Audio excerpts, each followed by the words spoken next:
안녕하세요, 강민철입니다. 자, 자료구조 마지막 시간, 이 그래프에 대해서 알아보도록 하겠습니다. 자, 이 그래프에 대해서 이해하시려면 지난 시간에 배웠던 트리에 대한 이해가 꼭 필요하거든요. 따라서 이전 강의를 못 들으신 분들이 계시다면 꼭 빠짐없이 이전 강의를 수강한 뒤에 이번 강의를 들어주시길 바랍니다. 아시겠죠? 자, 그래프가 무엇인지부터 말씀을 드려야겠죠. 자, 그래프는 정점과 간선은 링크라고도 합니다. 정점과 간선으로 구성되어 있는 연결된 형태의 자료구조를 의미합니다. 주로 데이터 간의 연결관계를 표현하기 위해서 사용하는 자료구조가 그래프라고 보시면 되겠습니다. SNS 친구 관계라든지 지하철역 이름이라든지 우리 주변에 이렇게 연결관계를 표현할 수 있는 데이터가 많죠. 그러한 연결관계를 표현할 수 있는 자료구조가 그래프라고 보시면 되겠습니다. 자, 그리고 지난 시간에 배웠던 트리도 일종의 그래프라고 볼 수가 있습니다. 이 트리의 노드를 정점이라고 생각하시고 노드 간의 연결을 간선이라고 생각을 해보세요. 그러면 트리도 결국에 그래프의 일종이라는 것을 이해하실 수 있을 겁니다. 다만 이 트리는 특별한 종류의 그래프인 게 사이클을 형성하지가 않습니다. 이런 식으로 자기 자신으로 돌아오는 경로가 있는 경우를 사이클이 있다라고 표현을 하거든요. 트리의 경우에는 이러한 사이클이 없습니다. 그리고 그래프의 경우에는 아무것도 연결되어 있지 않은 정점이 있을 수가 있거든요. 일반적인 그래프의 경우에는. 근데 트리의 경우에는 아무것도 연결되어 있지 않은 동떨어진 노드는 존재하지 않습니다. 반드시 하나 이상과 연결되어 있어요. 그리고 그래프는 부모 노드, 자식 노드 같이 상하관계를 갖지도 않습니다. 조금 더 일반적인 연결관계를 표현하기 위한 자료구조가 그래프라고 보시면 되겠습니다. 자, 방금 말씀드렸던 것처럼 데이터 간의 연결관계를 표현하는 자료구조가 바로 이 그래프라고 말씀을 드렸죠. 대표적으로 이런 것들을 그래프로 표현할 수 있다라고 보시면 되겠습니다. 다음 장부터 자세히 말씀드리겠지만 이 컴퓨터 네트워크도 그래프로 표현할 수가 있습니다. 이 네트워크 기기를 정점이라고 생각해 보시고 기기 간의 통신을 주고받을 수 있는 유무선의 연결 매체를 링크라고 생각해 보세요. 그러면 컴퓨터 네트워크도 그래프로 표현할 수 있다는 것을 이해하실 수 있을 겁니다. 자, 지난 시간에 트리를 배우면서 다양한 트리의 종류를 배웠던 것처럼 이번 시간에도 그래프를 배우면서 다양한 그래프의 유형에 대해서 이해를 해보도록 하겠습니다. 자, 주요 그래프 유형에는 다음과 같은 것들이 있습니다. 연결, 비연결 그래프, 방향, 무방향 그래프, 가중치 그래프, 서브 그래프. 자, 하나씩 알아보도록 하겠습니다. 자, 연결 그래프는 말 그대로 모든 정점이 다 연결되어 있는 그래프를 의미합니다. 자, 예를 들어서 이 그림을 한번 보세요. 모든 정점이 반드시 무언가와 연결되어 있죠. 그래서 이게 연결 그래프의 일종이라고 볼 수 있습니다. 자, 이 비연결 그래프의 경우에는 정점 사이에 경로가 없는 경우가 있는 그래프를 의미합니다. 예를 들어서 이게 비연결 그래프의 일종이라고 볼 수 있어요. 지금 이 정점으로 이르는 경로가 존재하지 않죠. 그리고 이 그래프에서 이 그래프에 이르는 경로가 존재하지 않죠. 따라서 이런 것들이 비연결 그래프의 예시라고 보시면 되겠습니다. 자, 다음으로 방향 그래프와 무방향 그래프에 대해서 이해를 해보도록 하겠습니다. 자, 방향 그래프는 이 간선에 방향이 있는 그래프를 의미합니다. 간선에 방향이 있는 그래프. 그리고 무방향 그래프는 이렇게 방향이 없는 그래프를 의미합니다. 무방향 그래프. 사실상 양방향 그래프와 무방향 그래프가 크게 다르지 않다라고 이해하시면 되겠습니다. 아시겠죠? 이거 어렵지 않죠? 그쵸? 자, 그럼 가중치 그래프는 무엇일까요? 가중치 그래프는 간선에 가중치가 부여된 그래프를 의미합니다. 간선에 가중치가 부여될 수가 있습니다. 예를 들어서 이 그래프가 어떤 지도상의 경로를 표현한다 라고 한번 가정을 해보세요. 이 동그라미가 집이라고 한번 생각을 해보시고요. 이 간선이 이 집과 집을 연결하는 길이라고 한번 생각을 해보겠습니다. 그럼 예를 들어서 그 길의 길이를 표현하고 싶을 때 가중치로 표현을 할 수가 있습니다. 이 정점과 이 정점은 10만큼 떨어져 있다 라고 표현하고 싶다면 이 간선에 10이라고 가중치를 매길 수가 있습니다. 또 예를 들어서 이 정점과 이 정점은 비교적 거리가 짧아서 1 정도의 거리만큼 떨어져 있다. 그러면 가중치를 1로 이렇게 매길 수가 있습니다. 이게 가중치라고 보시면 돼요. 자, 참고로 이 가중치는 비용이라고도 합니다. 비용, 코스트라고도 합니다. 자, 그리고 참고로 말씀드리자면 꼭 기억해 두셔야 되는 포인트는 뭐냐면 이 가중치는 음수도 가능합니다. 음수도. 자, 서브 그래프가 무엇인지도 살펴봅시다. 서브 그래프는 지난 시간에 배웠던 서브 트리와 유사한 개념으로서 그래프의 일부 그래프를 서브 그래프라고 부릅니다. 특정 그래프의 정점과 간선의 일부분으로 이루어진 그래프, 이게 서브 그래프입니다. 예를 들어서 H1, H2, H3는 각각 G라고 하는 이 그래프의 일부로 이루어져 있죠. 그쵸? 그래서 얘네들은 이 G라고 하는 그래프의 서브 그래프라고 볼 수 있습니다. 여기까지 가셨죠? 그쵸? 자, 그렇다면 이런 그래프를 어떻게 코드상으로 표현할 수 있는지에 대해서 이해를 해보도록 하겠습니다. 여기는 크게 두 가지 방식이 있습니다. 하나는 인접 행렬로 표현하는 방법이 있고요. 또 하나는 연결 리스트, 인접 리스트로 표현하는 방법이 있습니다. 인접 행렬로 표현하는 방법은 2차원 배열을 기반으로 그래프를 구현하는 방법을 의미하고요. 인접 리스트로 표현하는 것은 연결 리스트를 기반으로 그래프를 구현하는 것을 의미합니다. 인접 행렬 기반의 그래프부터 차례대로 알아보도록 하겠습니다. 자, 인접 행렬 기반의 그래프 표현은 방금 말씀드렸던 것처럼 2차원 배열을 기반으로 그래프를 표현하는 방법인데요. 예를 들어서 정점의 개수를 n이라고 한번 가정을 해보겠습니다. 자, 그러면 n 곱하기 n 크기의 행렬로 그래프를 표현할 수가 있습니다. 자, 가령 n 곱하기 n 행렬에서 행과 열의 값을 각각 출발 정점과 도착 정점이라고 한번 생각을 해보세요. 그리고 두 정점이 연결되어 있을 때는 1, 연결되지 않았을 때에는 0으로 표기한다 라고 한번 가정을 해보겠습니다. 자, 그러면 2차원 배열과 0과 1로 이루어진 요소로서 그래프의 연결관계를 표현할 수가 있습니다. 예를 들어서 이런 그래프를 2차원 배열로 표현한다 라고 한번 가정을 해볼게요. 자, 그럼 이렇게 표현할 수가 있습니다. 지금 1이라고 하는 정점은 2라고 하는 정점 방향으로 연결되어 있죠. 따라서 1이라고 하는 정점은 2라고 하는 정점 방향으로 연결되어 있다 라고 이렇게 1로 표현할 수가 있습니다. 아시겠죠?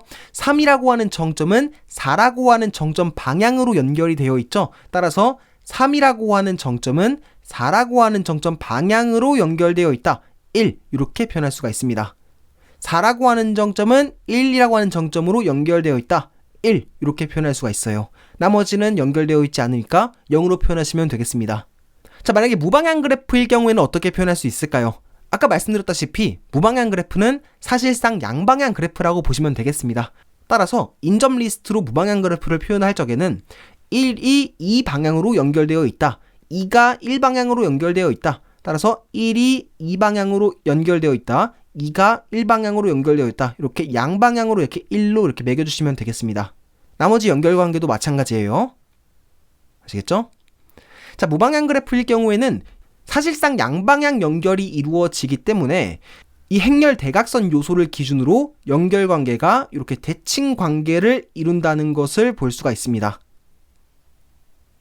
여기까지 가셨죠? 그쵸? 자, 그럼 가중치 그래프일 경우에는 어떻게 표현할 수 있을까요? 이거 간단합니다. 방금 전에는 연결관계를 표현하기 위해서 0과 1만으로 표현을 했었죠. 가중치 그래프일 경우에는 이 요소에 가중치를 이렇게 명시해 주시면 됩니다. 예를 들어서 1이 2에 이만큼의 가중치로 연결되어 있다 라고 한다면 1이 2에 이만큼의 가중치로 연결되어 있다 이렇게 표현하시면 됩니다. 그리고 4가 1로 4만큼의 가중치로 연결되었다 라고 한다면 이렇게 가중치로 4 이렇게 명시해 주시면 되겠습니다. 어렵지 않죠? 그쵸? 자, 그럼 인접 리스트를 기반으로 그래프를 어떻게 표현할 수 있는지도 알아보도록 하겠습니다. 자, 인접 리스트는 연결 리스트를 기반으로 그래프를 표현할 수 있는 방법인데요. 정점들의 목록을 쭉 배열로 두고 그 정점들에 연결된 정점들을 연결 리스트의 노드로서 그냥 달아주는 방법이 인접 리스트 기반의 그래프라고 보시면 되겠습니다. 자, 예를 들어서 이런 그래프가 있었다라고 한번 가정을 해볼게요. 자, 그러면 노드가 1, 2, 3, 4가 이렇게 있죠. 그래서 배열로 일단 정점들의 목록인 1, 2, 3, 4를 이렇게 표현을 합니다. 자, 그 다음에 1이 이 방향으로 연결이 되어 있죠. 따라서 1의 연결 리스트로 2를 달아줍니다. 2에 4가 연결되어 있죠. 따라서 2의 연결 리스트 노드로 4를 이렇게 매달아 줍니다. 이런 식으로 연결관계를 연결 리스트 노드로 구현하는 방식이 인접 리스트 기반의 그래프 표현이라고 보시면 되겠습니다. 자, 가중치 그래프를 인접 리스트 기반의 그래프로 표현할 적에는 다음과 같이 구현을 해주시면 됩니다. 그냥 노드마다 하나의 데이터를 추가로 이렇게 달아주는 거예요. 가중치를 저장할 수 있는 추가 데이터를 이렇게 노드마다 추가해 주시면 됩니다. 2라고 하는 노드가 2라고 하는 가중치만큼 연결되어 있다. 4라고 하는 노드가 3이라고 하는 가중치만큼 연결되어 있다. 이런 식으로. 여기까지 가셨죠? 그쵸? 자, 여기까지 다양한 그래프의 종류, 그리고 그 그래프를 어떻게 표현할 수 있는지를 알아봤습니다. 자, 그러면 이제부터 이 그래프를 기반으로 어떤 연산을 할 수 있는지에 대해서 알아보도록 하겠습니다. 자, 그래프를 기반으로 할 수 있는 연산에는 대표적으로 크게 두 가지가 있습니다. 하나는 깊이 우선 탐색이고요. 또 하나는 너비 우선 탐색입니다. 자, 앞서 제가 트리도 그래프의 일종이라고 말씀을 드렸죠. 따라서 지금부터 설명드릴 깊이 우선 탐색과 너비 우선 탐색은 트리에도 적용을 할 수가 있습니다. 아시겠죠? 자, 깊이 우선 탐색과 너비 우선 탐색은 각각 그래프에 있는 모든 정점을 탐색하는 방법입니다. 그럼 지금부터 깊이 우선 탐색부터 무엇인지에 대해서 알아보도록 하겠습니다. 자, 깊이 우선 탐색은 줄여서 DFS라고도 줄여서 부르는데요. 이 깊이 우선 탐색은 그래프상에서 더 이상 방문 가능한 정점이 없을 때까지 최대한 깊이 탐색하기를 반복하는 탐색 방법을 의미합니다. 예를 들어서 가령 다음과 같은 그래프가 있었다라고 가정을 해보겠습니다.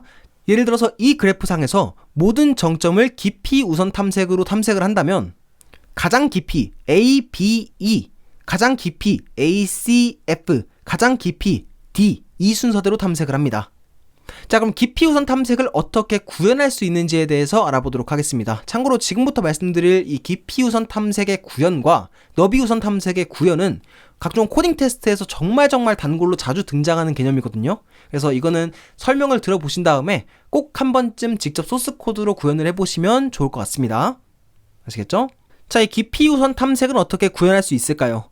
자, 예를 들어서 이런 그래프가 있었다라고 한번 가정을 해보겠습니다. 그리고 이 정점 A부터 탐색을 시작한다 라고 가정을 해볼게요. 그리고 인접한 정점이 있을 경우에는 알파벳 순서대로 탐색한다라고도 가정을 해보겠습니다. 예를 들어서 정점 A는 B, C, D와 연결되어 있죠? 이 경우에는 이 알파벳 순으로 탐색한다라고 한번 가정을 해볼게요. 자, 깊이 우선 탐색을 구현하려면 한 번이라도 방문한 적이 있는 정점인지 한 번도 방문한 적이 없는 정점인지를 구분해야겠죠? 그쵸? 이를 위해서 편의상 한 번도 방문하지 않았던 정점은 미방문 정점이라고 지칭을 하겠습니다. 그리고 깊이 우선 탐색을 구현하는 데 있어서 주로 사용되는 주요 자료 구조에는 크게 배열과 스택이 있습니다. 배열은 특정 정점의 방문 여부를 체크하기 위해서 사용이 됩니다. 한 번이라도 방문한 적이 있는 정점들을 배열에다가 쌓아놓기 위해서 사용된다 라고 보시면 되겠습니다. 자, 그리고 스택은 정점을 방문하는 도중에 뒤로 가기가 필요할 때 사용될 수가 있습니다. 앞서 제가 스택에 대해서 설명을 드릴 때 이 스택은 뒤로 가기 기능을 구현하기 위해서 자주 활용이 된다 라고 설명을 드렸죠. 그 뒤로 가기를 구현하는 데 있어서 이 스택이 활용된다 라고 보시면 되겠습니다. 자, 예를 한번 들어보죠. 예를 들어서 이러한 그래프상에서 정점 A를 방문했다 라고 가정해 보겠습니다. 자, 그러면 한 번이라도 방문한 적이 있는 정점인지를 판단하기 위해서 배열에다가 관리를 한다라고 말씀을 드렸죠. 따라서 배열에다가 정점 A를 추가를 해줍니다. 그 다음에 스택에다가 A를 푸시를 해줍니다. 자, 그 다음에 정점 B를 방문을 해야겠죠. 자, 그럼 배열에 한 번이라도 방문한 적이 있다를 표현하기 위해서 B를 이렇게 추가를 해줍니다. 그리고 스택에다가 B를 푸시를 해줍니다. 자, 그리고 B와 연결되어 있는 또 다른 정점은 뭐죠? E죠. 따라서 E를 방문을 해주고 배열에다가 E를 추가를 해줍니다. 그리고 스택에다가 E를 푸시를 합니다. 자, E와 연결되어 있는 정점이 있나요? 없죠. 따라서 뒤로 가기를 해줘야 될 겁니다. 이를 위해서 스택에서 E를 팝해줍니다. 자, B와 연결되어 있는 또 다른 정점이 있나요? 없죠. 따라서 뒤로 가기가 필요하겠죠. 스택에서 팝해줍니다.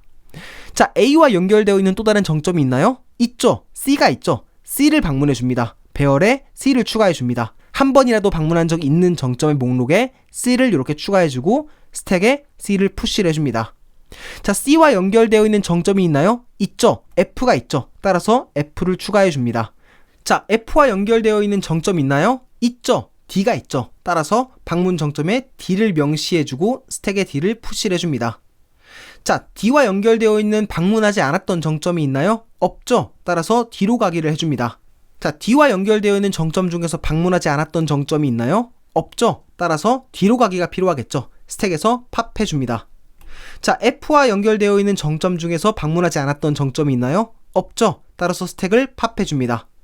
자, C와 연결되어 있는 정점 중에서 방문하지 않았던 정점이 있나요? 없죠. 스택에서 팝해줍니다. 자, A와 연결되어 있는 정점 중에서 더 이상 미방문 정점이 있나요? 없죠. 따라서 스택에서 팝해주고 탐색이 종료됩니다. 이렇게 되면 모든 정점들을 최대한 깊이 탐색을 해낼 수가 있겠죠? 그쵸? 이게 깊이 우선 탐색이라고 보시면 되겠습니다. 자, 다음으로 너비 우선 탐색도 보도록 하겠습니다. 이 너비 우선 탐색은 BFS라고도 줄여서 부릅니다. 이 깊이 우선 탐색이 최대한 깊이 탐색하기를 반복하는 탐색 알고리즘이라면 너비 우선 탐색은 최대한 넓게 탐색하기를 반복하는 탐색 알고리즘입니다. 자, 예를 들어서 다음과 같은 그래프가 있을 때 최대한 넓게 탐색하는 방법은 A, B, C, D, E, F일 겁니다. 그쵸? 이게 너비우선 탐색의 결과라고 보시면 돼요. 최대한 연결되어 있는 것들을 최대한 많이 방문을 하고 그 다음에 최대한 넓게 인접한 정점들을 방문해 나가는 방식, 이게 너비우선 탐색이라고 보시면 되겠습니다. 자, 깊이우선 탐색을 구현하기 위해서 그 재료로서 배열과 스택이 이용이 됐다면 너비우선 탐색의 구현의 재료로는 주로 배열과 큐가 사용이 됩니다. 배열은 아까와 마찬가지로 방문한 적이 있는 정점들의 목록들을 관리하기 위해서 주로 활용이 되고요. 큐는 연결된 정점들을 일종의 줄 세우듯이 저장하기 위해서 사용이 됩니다. 자, 지금부터 구체적으로 어떤 식으로 구현되는지를 말씀드릴게요. 자, 가령 A부터 방문을 했다라고 가정을 해보겠습니다. 그러면 배열에다가 A를 이렇게 추가를 해줘야겠죠? 자, A와 연결되어 있는 정점들 한번 쭉 줄 세워봅시다. 자, 그러면 뭐가 나오죠? B, C, D가 나오죠? 그러면 얘네들을 전부 다 Q에다가 쭈르륵 집어 넣으시면 됩니다. 그리고 Q에 넣어진 이 정점들을 차례대로 방문해 주시면 됩니다. 이렇게. 자, 다음으로 정점 B를 한번 봅시다. 정점 B와 연결되어 있는 미방문 정점이 있나요? 있죠? E가 있죠? 따라서 얘를 Q에다가 넣어줍니다. 그리고 E를 방문해 줍니다. 자, 다음으로 C를 봅시다. C와 연결되어 있는 정점 중에서 미방문 정점이 있나요? 있죠? F가 있죠? 따라서 F를 방문해주고 Q에다가 넣어줍니다. 자, D와 연결되어 있는 정점 중에서 방문하지 않았던 정점이 있나요? 없죠? 따라서 탐색이 종료가 됩니다. 이렇게 정점 F와 연결된 미방문 정점이 없기 때문에 탐색이 종료가 됩니다. 이게 너비우선 탐색의 구현이라고 보시면 되겠습니다. 아시겠죠? 자, 이번 강의에서 그래프에 대해서 주로 말씀을 드렸습니다. 이번 강의는 여기서 마무리 짓도록 할 텐데요. 이 밖에도 다음과 같은 내용들이 책에 수록되어 있으니까요. 이런 내용들이 추가로 궁금하신 분들은 서적을 참고해 주시면 감사하겠습니다. 최단 경로 알고리즘이라든지 자료구조와 관련된 코딩 테스트 이외의 화이트보드 면접과 관련한 이야기라든지 혹은 자료구조 관련된 기술 면접 문항이라든지 이런 것들이 책에 수록되어 있으니까 관심 있으신 분들은 참고해 보시면 되겠습니다. 아시겠죠? 자, 자료구조에 대한 이야기는 여기까지 진행하도록 하겠습니다. 감사합니다.